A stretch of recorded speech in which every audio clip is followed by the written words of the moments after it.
Hi అండి. అందరూ ఎలా ఉన్నారు? ఈరోజు వీడియోలో చాక్లెట్ మౌల్డ్స్ ఎలా క్లీన్ చేయాలో చూపిస్తాను. ఏ మౌల్డ్‌కైనా క్లీనింగ్ ప్రాసెస్ సేమ్ అండి. ఒక బిగ్ బౌల్ తీసుకొని అందులో గోరువెచ్చని నీళ్లు వేసి మౌల్డ్స్ అన్నీ మునిగే వరకు పెట్టి ఒక 2-3 మినిట్స్ ఉంచితే ఆ వేడికి చాక్లెట్ అంతా కరిగిపోతుంది. మౌల్డ్‌ని హ్యాండ్‌తో రబ్ చేస్తే చాక్లెట్ అంతా పోతుంది. మౌల్డ్స్‌ని స్క్రబ్బర్ తీసుకొని రుద్దేయకూడదు. అలా చేస్తే మౌల్డ్ మీద స్క్రాచెస్ పడి చాక్లెట్‌కి షైన్ తగ్గుతుంది.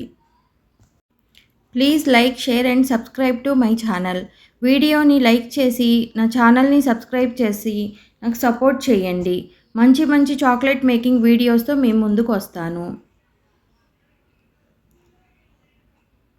ఏదైనా డౌట్స్ ఉంటే కామెంట్ చేయండి. తప్పకుండా రిప్లై ఇస్తాను.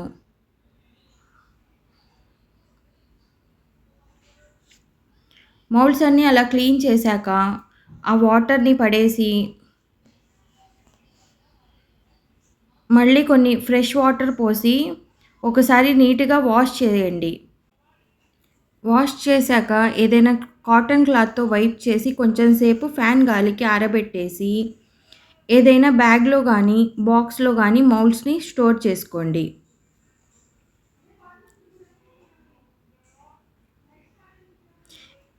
ఇప్పుడు మనకేదైనా చాక్లెట్ ఆర్డర్ వచ్చినప్పుడు ఆ మౌల్డ్స్‌ని యూజ్ చేసేటప్పుడు అలానే డైరెక్ట్‌గా చాక్లెట్ పోర్ చేయకుండా టిష్యూతో వైప్ చేసి అప్పుడు మౌల్డ్స్‌ని యూజ్ చేయండి. Thank you for watching my video.